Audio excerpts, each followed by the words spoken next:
ಧಾರವಾಡ ಜಿಲ್ಲೆಯ ತಡಗೋಡ ಗ್ರಾಮದಲ್ಲಿ ಹೊಸದಾಗಿ ಆರಂಭಿಸಿರುವಂತಹ ಮಲ್ಲಿಕಾರ್ಜುನ ಸೌಹಾರ್ದ ಸಹಕಾರಿ ಸಂಘದ ಶಾಖೆಯನ್ನು ಉದ್ಘಾಟಿಸಿ ಮಾತನಾಡಿದರು.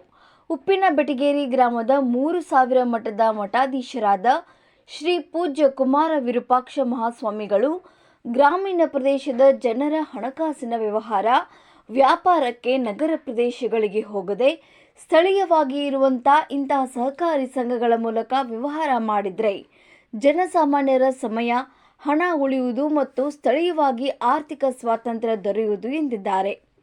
ಕೃಷಿಯ ಜೊತೆಗೆ ಉಪಕಸುಬು ಮಾಡಲು, ಉಳಿತಾಯ ಮಾಡಲು ಅನುಕೂಲ ಹಾಗೂ ಮೀಟರ್ ಬಡ್ಡಿ ವ್ಯವಹಾರಕ್ಕೆ ಕಡಿವಾಣ ಬೀಳುವುದು. ಸಹಕಾರ ಸಂಘ ಲಾಭದಾಯಕವಾಗಿ ಬೆಳೆದರೆ ಹಲವಾರು ಗ್ರಾಮಗಳ ಅಭಿವೃದ್ಧಿಗೆ ಪೂರಕವಾಗುತ್ತದೆ ಎಂದು ಅಭಿಪ್ರಾಯಪಟ್ಟರು. ಈ ಕಾರ್ಯಕ್ರಮದಲ್ಲಿ ಅಧ್ಯಕ್ಷತೆಯನ್ನು ಅಜ್ಜಪ್ಪ ಹೊರಕೇರಿ ವಹಿಸಿದ್ದರು. ಮಾಜಿ ಶಾಸಕಿ ಶ್ರೀಮತಿ ಸೀಮಾ ಮಸೂತಿ, ತವನಪ್ಪ ಅಷ್ಟಗಿ, ಮಂಜುನಾಥ್ ಮಕ್ಕಳಗೇರಿ, ಈಶ್ವರ್ ಶಿವಳ್ಳಿ, ಶ್ರೀಮತಿ ಸವಿತಾ ಅಮರ್ ಶೆಟ್ಟಿ, ತಡಗೋಡ ಬ್ಯಾಂಕ್ನ ಅಧ್ಯಕ್ಷರಾದಂತಹ ಮಲ್ಲಿಕಾರ್ಜುನ್ ಹೊರಕೇರಿ ಮತ್ತು ಆಡಳಿತ ಮಂಡಳಿ ಸದಸ್ಯರು ಉಪಸ್ಥಿತರಿದ್ದರು. ಹಾಗೂ ಗರಗ ಗ್ರಾಮದ ಗುರು ಹಿರಿಯರು, ಮಹಿಳಾ ಸ್ವಸಹಾಯ ಸಂಘದ ಸದಸ್ಯರು ಕೂಡ ಭಾಗವಹಿಸಿದ್ದರು.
ಗ್ರಾಮದಲ್ಲಿ ಕಂಡುಬರುತ್ತಾ ಇಲ್ಲ.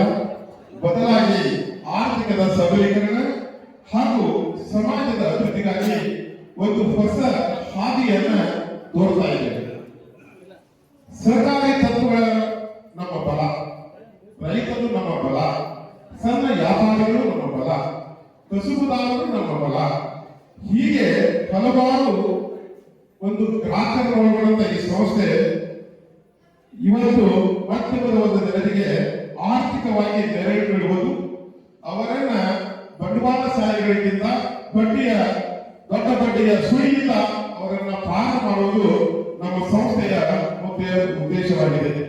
ಹಾಗೂ ಜನಸಾಮಾನ್ಯರ ಆರ್ಥಿಕವಾಗಿ ಅಭಿವೃದ್ಧಿ ಹೊಂದಿದಾಗ ಮಾತ್ರ ಇವತ್ತು ಸಮಾಜ ಸುಧಾರಣೆ ಸಾಧ್ಯ. ಆ ರೀತಿ ನಿಜವಾದ ಅರ್ಥದಲ್ಲಿ ಹೇಳಬೇಕಂದ್ರೆ ಇವತ್ತು ನಾವು ಯಾವುದೇ ವ್ಯಕ್ತಿಯನ್ನ ಆರ್ಥಿಕವಾಗಿ ಬಲಪಡಿಸಿದಾಗ, ಒಂದು ಸಮಾಜವನ್ನ ಆರ್ಥಿಕವಾಗಿ ಬಲಪಡಿಸಿದಾಗ ಮಾತ್ರ ಈ ಸಮಾಜ ಅಭಿವೃದ್ಧಿ ಹೊಂದಾಗ ಸಾಧ್ಯ ಎನ್ನುವಂತ ತಳಹದಿಯ ಮೇಲೆ ಮಲ್ಲಿಕಾರ್ಜುನ ಸೌಹಾರ್ದ ಸಂಸ್ಥೆ ಇವತ್ತು ಪ್ರಾರಂಭದ ಹಂತದಿಂದ ಇವತ್ತಿನವರೆಗೂ ಕೂಡ ಒಂದು ಆಸೆ ಇಟ್ಟುಕೊಂಡು ಕೆಲಸವನ್ನು ಮಾಡ್ತಾ ಬಂದಿದೆ. ನಾವು ಕೇವಲ ಹಣಕಾಸು ವಹಿವಾಟನ್ನ ಈ ಸಂಸ್ಥೆಗಳಿಗೆ ಕೂಡ ಹೃತ್ಪೂರ್ವಕವಾದಂತಹ ಸ್ವಾಗತವನ್ನು ಕೋರ್ತಾ ಇದ್ದೀನಿ. ಅವರಿಗೆ ಶಾಲೆಯನ್ನು ಹಾಕಬೇಕು. ಆದ್ಮೇಲೆ ನಾವು ಈ ಗ್ರಾಮದಲ್ಲಿ ಹಣಕಾಸು ವಹಿವಾಟು ನಡೆಸುವ ಸಂಸ್ಥೆಯಾಗಿ ಪ್ರತಿಯೊಬ್ಬರ ಗ್ರಾಹಕರನ್ನ ಮತ್ತು ಒಂದು ಸದಸ್ಯನ ಕಷ್ಟ ಸುಖಗಳಿಗೆ ಸ್ಪರ್ಧಿಸುವ ಒಂದು ದೊಡ್ಡ ಕುಟುಂಬವಾಗಿ ಇವತ್ತು ನಾವು ಬೆಳೆದಿದ್ದೇವೆ. ಏನು 2009 ಮತ್ತು 10ನೇ ಸಾಲಿನಲ್ಲಿ ಈ ಸಂಸ್ಥೆ ಕೇವಲ ಸರ್ಕಾರಿ ಖಾತೆಯಲ್ಲಿ ನೋಂದಣಿಗೊಂಡು ಅಮರಗಳು ಮತ್ತು ನವನಗರದ ಸುತ್ತಮುತ್ತಲಿನ ಗ್ರಾಮಗಳಿಗಾಗಿ ಸೀಮಿತವಾದಂತಹ ಒಂದು ಸಂಸ್ಥೆಯಾಗಿತ್ತು. ಆದರೆ ಈ ಸಂಸ್ಥೆಯನ್ನ ಒಂದು ಪ್ರಾರಂಭ ಹಂತದಲ್ಲಿ ಇವತ್ತು ನಾವು ಯಾವಾಗ ಅಂಬಿಗಾಲಂತ ಪ್ರಾರಂಭ ಮಾಡಿದ್ದೀವಿ ಸಂಸ್ಥೆಯನ್ನ, ಅಂಬಿಗಾಲ ಇರುವಂತಹ ಸಂಸ್ಥೆ ಕೂಡ ಪ್ರತಿ ವರ್ಷ ಈ ವರ್ಷ ಕೂಡ ಸತತವಾದಂತಹ ಲಾಭ ಗಳಿಸುವಂತಹ ಸಹಕಾರಿ ಸಂಸ್ಥೆಯಲ್ಲಿ ಯಾವ್ದಾದ್ರು ಒಂದು ಸಂಸ್ಥೆ ಇದ್ರೆ ಅದು ಮಲ್ಲಿಕಾರ್ಜುನ ಸೌಹಾರ್ದ ಸಂಸ್ಥೆ ಅಂತ ಹೇಳಕ್ಕೆ ಬಹಳ ಹೆಮ್ಮೆ ಅನಿಸ್ತಾ ಇದೆ. ಅಲ್ಲಿ ಮೋಸ, ವಂಚನೆ, ತಂಟೆ, ತಗಾದೆ ಏನೂ ಇಲ್ಲ. ಬಹಳ ಪ್ರಾಮಾಣಿಕವಾಗಿ ಜೀವನವನ್ನು ನಡೆಸತಕ್ಕಂಥ ಕುಟುಂಬ. ಇಲ್ಲಿ ತೆರೆದಿರ್ತಕ್ಕಂಥ ಶಾಖೆ 6ನೇ. ಅವರು ಬ್ಯಾಂಕ್ಗಳನ್ನು ಅಷ್ಟೇ ತೆಗೆದಿಲ್ಲ, ಶಾಲೆ ಕಾಲೇಜುಗಳನ್ನು ಕೂಡ ತೆಗೆದಾರೆ. ಸಾವಿರಾರು ಮಕ್ಕಳು ಇವರು ಸಂಸ್ಥೆಯಲ್ಲಿ ಅಧ್ಯಯನವನ್ನು ಮಾಡ್ತಾರೆ, ಅಭ್ಯಾಸ ಮಾಡ್ತಾರೆ. ಸಮಾಜ ಸೇವೆನೇ ತಮ್ಮ ಜೀವನದ ಗುರಿಯಂತೆ ಏನೋ ಒಂದು ಸಮಾಜ ಸೇವೆಯನ್ನು ಮಾಡುವಂತ ನಡೆದಾಗ ನಿಮ್ಮಂತವರು ಸಹಕಾರ ಕೊಡುವಂತ ಬಂದಿರಿ ಅಂದಾಗ ಮಾತ್ರ ಇಲ್ಲಿ ಸಮಾಜದೊಳಗೆ ಶಾಂತಿ, ಸಮೃದ್ಧಿ, ಸಮಾಧಾನ ನೆಲೆಸಲಿಕ್ಕೆ ಸಾಧ್ಯ. ಮನುಷ್ಯ ಜೀವನದೊಳಗೆ ಸಹಕಾರದಿಂದ ಬದುಕಬೇಕು. ಪರಸ್ಪರ ಒಬ್ಬರಿಗೊಬ್ಬರು ಉಪಕಾರ ಮಾಡುವಂತ ಬದುಕಬೇಕು. ಇವತ್ತು ಒಂದು ಗಿಡ ಅದ, ಬೆಳೀತದ, ನೆರಳು ಕೊಡ್ತದ, ಹೂವ ಕೊಡ್ತದ, ಹಣ್ಣು ಕೊಡ್ತದ, ಕಡಿಗೆದು ಮಡಿಗೆ ಹೋದೊಳಗೆ ಕಟ್ಟಿಗೆಯಾದರೂ ಕೂಡ ಕೊಡ್ತದೆ. ಇದು ಪ್ರಕೃತಿ ನಮಗೆ ಕಲಿಸಿರ್ತಕ್ಕಂಥ ಸಹಕಾರ ಬುದ್ಧಿ. ಒಂದು ನದಿ ಅದ,